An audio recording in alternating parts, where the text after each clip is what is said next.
विद्यार्थियों, एक बार पुनः आप सभी का हार्दिक स्वागत अभिनंदन आपके अपने YouTube channel GK Anil Saran में।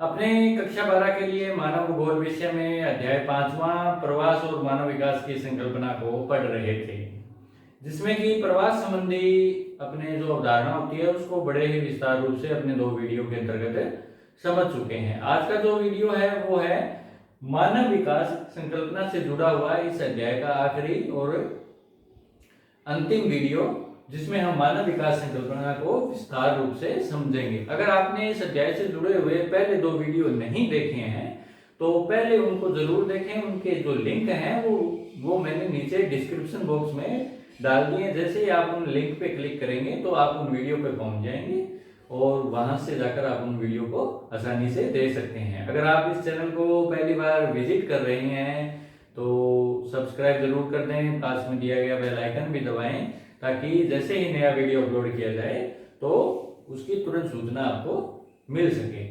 तो चलिए शुरू करते हैं इस अध्याय को, मानव विकास संकल्पना। इस अध्याय को पढ़ने से पहले हमें 2 शब्द हैं सिमिलर, या एक से शब्द होते हैं जिनके समानतः एक ही अर्थ मान लिए जाते हैं या माने जाते हैं। वो है वृद्धि और दूसरा है विकास। वृद्धि और विकास क्या है? क्या ये दोनों एक ही हैं या अलग हैं? पहले हम इसको समझने का प्रयास करते हैं। आपने आज से पहले इन शब्दों को कई बार सुना होगा। वृद्धि और विकास, इन दोनों शब्दों से आप परिचित हैं। वृद्धि और विकास को आप अपने आसपास भी देख सकते हैं। अगर आप अपने चारों ओर नजरें दौड़ाएंगे तो उसमें आप देखें कि पेड़ पौधे हैं। जैसे हम उदाहरण के लिए लें तो पेड़ पौधों को आप बढ़ते हुए देखेंगे, विकसित होते देखेंगे। एक छोटा सा पौधा होता है, फिर वो बड़ा होता है और धीरे धीरे वो एक बड़ा वृक्ष बन जाता है। इसी तरह आप नगरों को देखें, पहले छोटे कस्बे होते हैं, कस्बों से फिर वो शहर, नगर और महानगर तक बन जाता है। इसी तरह जनसंख्या होती है, वो बढ़ती जाती है। हमारे विचार, हमारे आपसी संबंध वो निरंतर बढ़ते रहते हैं और यहाँ तक कि हम खुद भी निरंतर बढ़ते रहते हैं। हम में भी परिवर्तन होता जाता है, यानी हम बालक से युवा, युवा से फिर बूढ़े होते जाते हैं। तो वृद्धि और जो विकास होते हैं वो परिवर्तन के प्रतीक होते हैं, यानी इनमें बदलता है कुछ न कुछ, परिवर्तन के द्योतक होते हैं, परिवर्तन को ये प्रदर्शित करते हैं। तो क्या वृद्धि और विकास एक ही है क्या? इसको हम थोड़ा समझते हैं। देखिए, वृद्धि जो होती है वो मात्रात्मक होती है और विकास जो होता है वो गुणात्मक होता है। यानी ये एक नहीं होते, ये अलग अलग होते हैं। अब मात्रात्मक और गुणात्मक का क्या मतलब हुआ? वृद्धि मात्रात्मक है, विकास गुणात्मक है। इसका क्या मतलब है? देखिए, मात्रात्मक, इसको हम एक उदाहरण के द्वारा समझने का प्रयास करते हैं।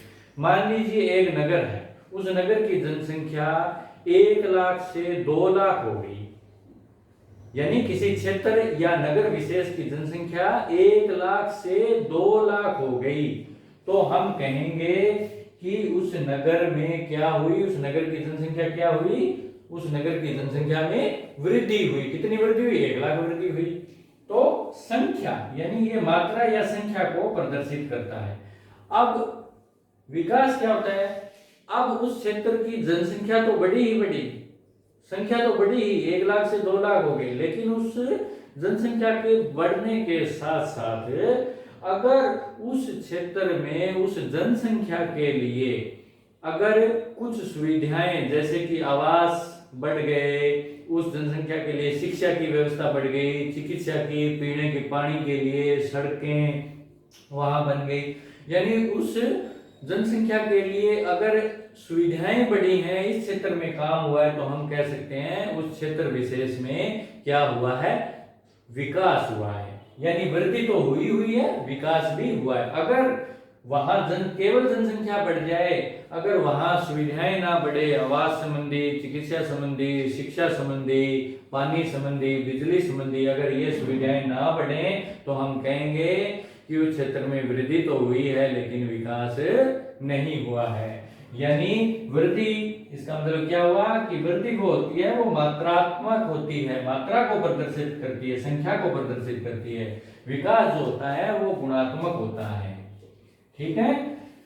अब वृद्धि जो होती है वो धनात्मक भी होती है और ऋणात्मक भी होती है। इसका मतलब क्या हुआ कि इसको भी उदाहरण द्वारा, उसी उदाहरण द्वारा समझते हैं। धनात्मक का मतलब कि जब जनसंख्या बढ़ जाए, जब जनसंख्या 1 लाख से 2 लाख हो जाती है तो हम कहेंगे वृद्धि क्या हुई, धनात्मक हुई। इसी तरह किन्हीं कारणों से अगर जनसंख्या घट जाए तो हम कहेंगे कि जनसंख्या में ऋणात्मक वृद्धि हुई। तो ये धनात्मक और ऋणात्मक हो सकती है, लेकिन विकास हमेशा क्या होता है, ये सकारात्मक ही होता है, ये नकारात्मक या ऋणात्मक नहीं होता है। तो ये इनमें मेजर डिफरेंस है वृद्धि और विकास में। तो निश्चित रूप से आपके ये समझ में आ गया होगा कि वृद्धि और विकास का मतलब क्या होता है। इसको हम एक वो उदाहरण द्वारा भी समझ सकते हैं, हमारे शरीर पे ले सकते हैं। मान लो एक बालक है, उसकी उम्र बढ़ रही है, वो 3 साल का है, 4 का है, 5 का है, ऐसे वो 10 साल का हो गया। यानी ये जो है ये होती है वृद्धि, यानी उसकी आयु में वृद्धि हो रही है। अब उसकी वृद्धि के साथ साथ अगर वो बालक की उम्र बढ़ने के साथ साथ उसकी हाइट भी बढ़ रही है, वो तंदुरुस्त भी है, वो शिक्षा भी प्राप्त कर रहा है, बहुत से संस्कार भी ले रहा है, तो हम कहेंगे कि उस बालक की वृद्धि तो हो रही है, लेकिन उसका विकास भी हो रहा है। तो यानी वृद्धि जो होती है वो मात्रात्मक होती है, विकास जो होता है वो गुणात्मक होता है। प्रारंभ में क्या था, अब हमें इसको लेकर चलते हैं देशों के ऊपर। प्रारंभ में क्या था, किसको विकसित माना जाता था, वृद्धि को ही विकास मान लिया गया। कैसे वृद्धि भी, कौन सी, आर्थिक वृद्धि।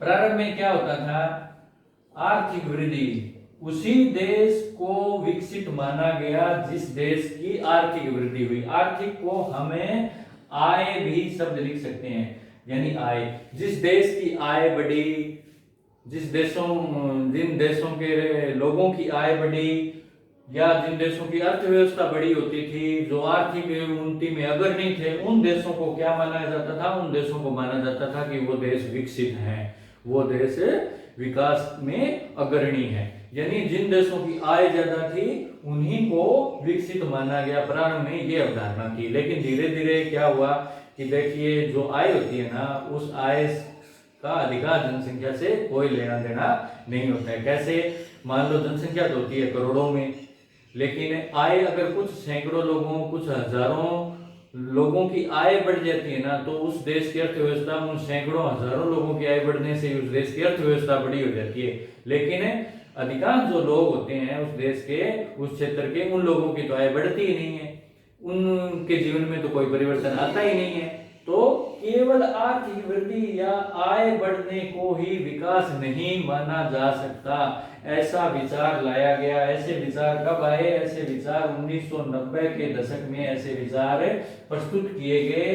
सर्वप्रथम किसके द्वारा, सर्वप्रथम महबूब उल हक, दो दक्षिणी एशियाई अर्थशास्त्री हुए। एक थे महबूब उल हक, ये पाकिस्तान के थे, और दूसरे अर्थशास्त्री थे अमर्त्य सेन, ये भारतीय अर्थशास्त्री थे। इन दो अर्थशास्त्रियों ने सर्वप्रथम मानव विकास की अवधारणा को प्रस्तुत किया, और इन्होंने क्या कहा, इन्होंने कहा कि केवल आय बढ़ना ही मानव विकास नहीं है।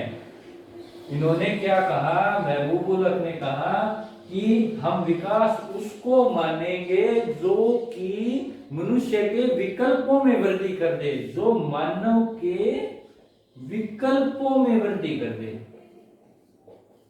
विकल्पों में वृद्धि,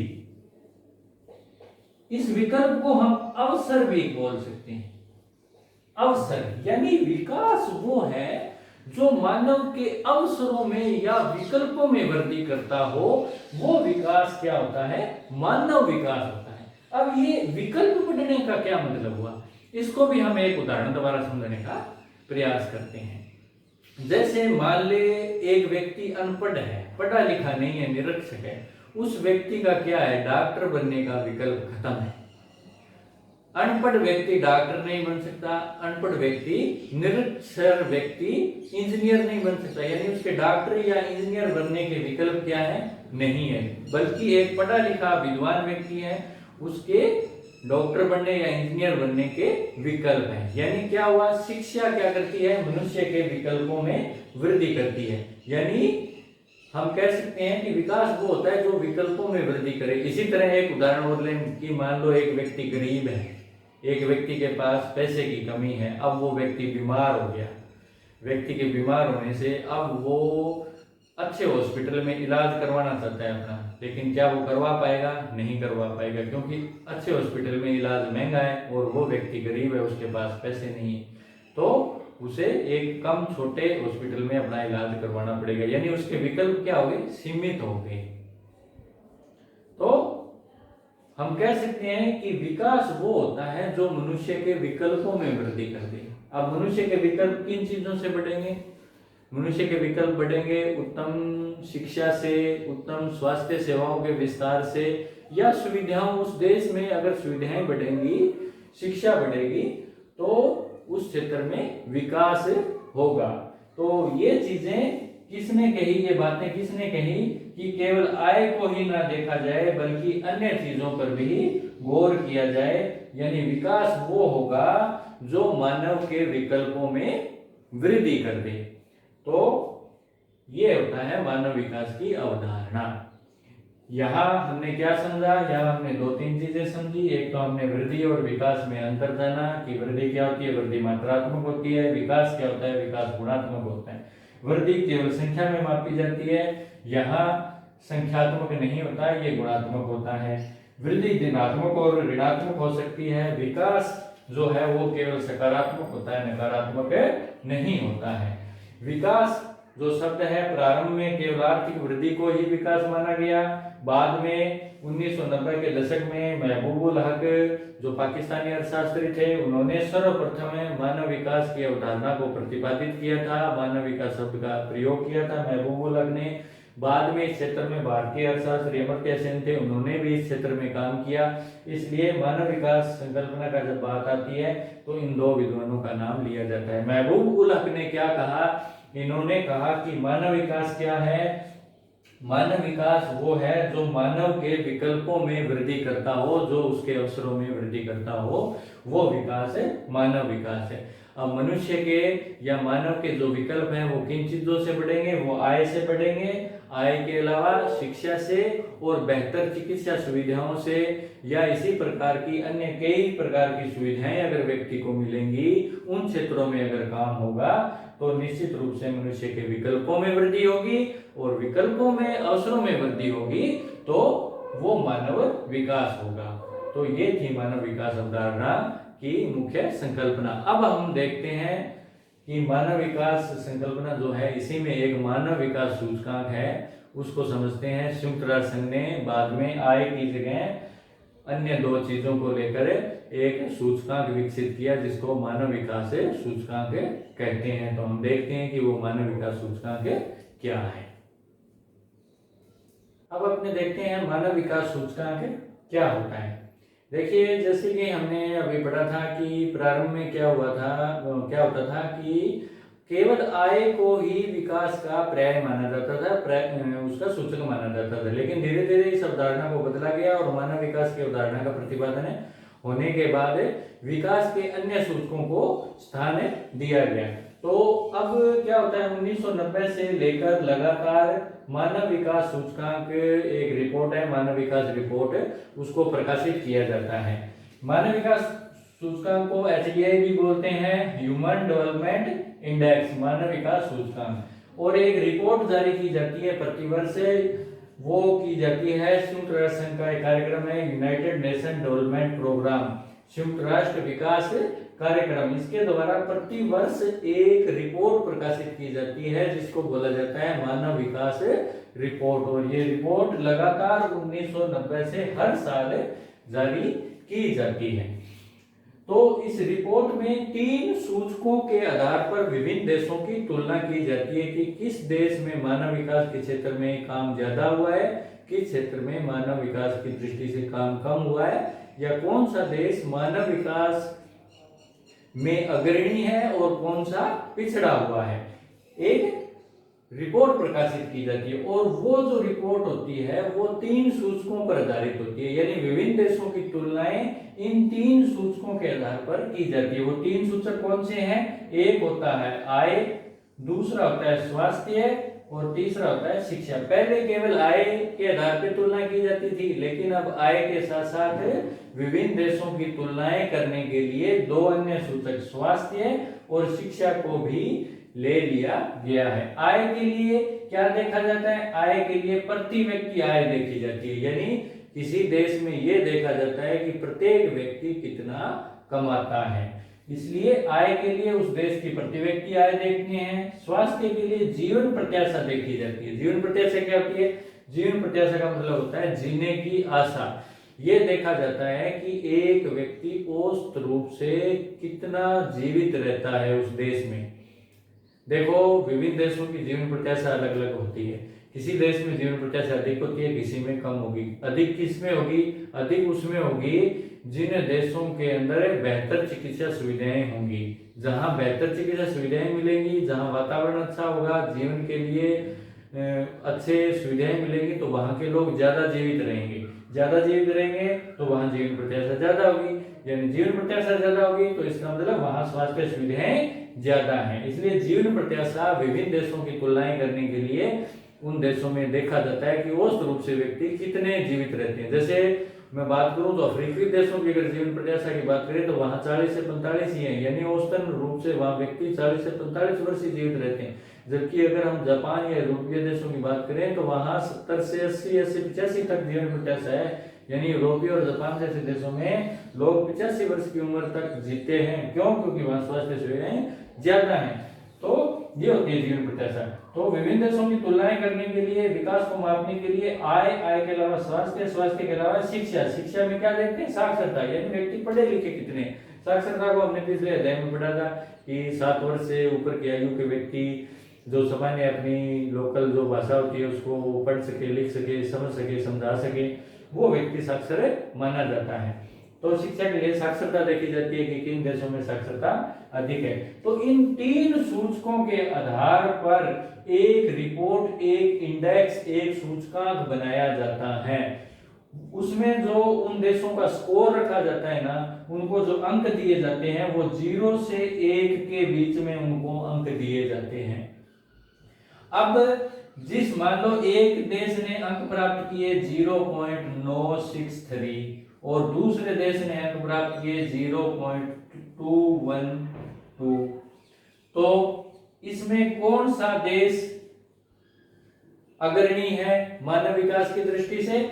इसमें अग्रणी है ये जिसका स्कोर 1 के निकट है, वो मानव विकास में अग्रणी है। जिसका स्कोर निम्न है, नीचे है, वो मानव विकास में पिछड़ा हुआ है। तो आप यहां देख सकते हैं कि जो 1 के निकट है वो अग्रणी है, जो जितना 1 से दूर होते जाते हैं उतने वो देश जो हैं वो मानव विकास में उतने पिछड़े हुए होते हैं। तो ये है मानव विकास सूचकांक। ये महत्वपूर्ण है परीक्षा की दृष्टि से, आप इसको अपनी कॉपी में नोट डाउन भी कर लें। अब अपने मानव विकास सूचकांक के आधार पर विभिन्न देशों की तुलनाएं देखते हैं। पहले अपने अंतर्राष्ट्रीय स्तर पे देखते हैं, जो कि उनकी तुलनाएं देखते हैं कि मानव विकास में कौन सा देश अग्रणी है। उसके बाद में फिर अपने भारत में मानव विकास के विभिन्न राज्यों के बीच में मानव विकास की दृष्टि से विभिन्न राज्य कैसे हैं उनको देखते हैं। अब अपने मानव विकास सूचकांक का अंतर्राष्ट्रीय प्रारूप देखते हैं, यानी ये देखते हैं विभिन्न देशों की तुलनाएं करते हैं, कौन सा देश जो है वो मानव विकास में अग्रणी है और कौन सा इसमें पिछड़ा हुआ है। देखिए, मानव विकास सूचकांक जैसा कि मैंने बताया था कि यूएनडीपी जो है वो प्रति वर्ष एक मानव विकास रिपोर्ट प्रकाशित करता है और उस मानव विकास रिपोर्ट के हिसाब से विभिन्न मानव विकास श्रेणियां तय की जाती हैं। तो देखिए, एक ऐसी ही रिपोर्ट सन 2013 की हमारे पाठ्य पुस्तक में उपलब्ध है। उसके अनुसार 186 देशों की एक मानव विकास श्रेणी बनाई गई यूएनडीपी द्वारा और इन 186 देशों को 0 से 1 स्कोर के बीच में इनको 3 श्रेणियों में रखा गया, यानी मानव विकास की 3 श्रेणियां मानी गई। पहली है उच्च श्रेणी, दूसरी है मध्यम श्रेणी और तीसरी है निम्न श्रेणी। यानी उच्च श्रेणी में वो देश हैं, उन देशों को शामिल किया गया है जिनमें मानव विकास के क्षेत्र में अग्रणी कार्य हुआ है। मानव विकास मतलब उन देशों में आय भी बढ़ी है, उन देशों में शिक्षा भी उत्तम है और उन देशों के लोगों का स्वास्थ्य भी बहुत ज्यादा अच्छा है। वो उच्च श्रेणी के हैं जिनमें आय, शिक्षा और स्वास्थ्य मध्यम श्रेणी का है, उनको मध्य मानव विकास श्रेणी में रखा गया है। और जिनमें आय, स्वास्थ्य और शिक्षा निम्न श्रेणी का है, उन्हें निम्न मानव विकास श्रेणी में रखा गया है। तो उच्च मानव विकास श्रेणी में कौन से आते हैं? जो 0.71 से अधिक जिनके अंक हैं, जिनका स्कोर 0.71 से अधिक है, उनको उच्च मानव विकास श्रेणी में माना गया। और ऐसे देश कितने हैं विश्व में? 94, यानी 186 देशों का ही किया गया है। देश तो लगभग 200 से ऊपर है, लेकिन मानव विकास सूचकांक जो है वो 186 देशों का तैयार किया गया। तो उच्च मानव विकास श्रेणी में कितने देश आए विश्व के? 94 देश आए। इसी तरह मध्यम मानव विकास श्रेणी में स्कोर क्या है? 0.70 से 0.50 तक का जो स्कोर है वो मध्य मानव विकास श्रेणी में आती है। और ऐसे देशों की संख्या कितनी है? 47 है। इसी तरह निम्न मानव विकास श्रेणी वो 0.50 से कम जिनके अंक हैं वो निम्न मानव विकास श्रेणी में। और ऐसे देश कितने हैं? हम इनको जोड़ लेते हैं और देखते हैं कि ये कितने हैं। शायद 94 और 47, ये 1 और 14। अब इसको अपने 186 से इसको करते हैं तो आप देखें कि ये आते हैं। तो ऐसे देशों की संख्या है 45। निम्न मानव विकास श्रेणी में कितने देश आते हैं? ये आते हैं 45 देश।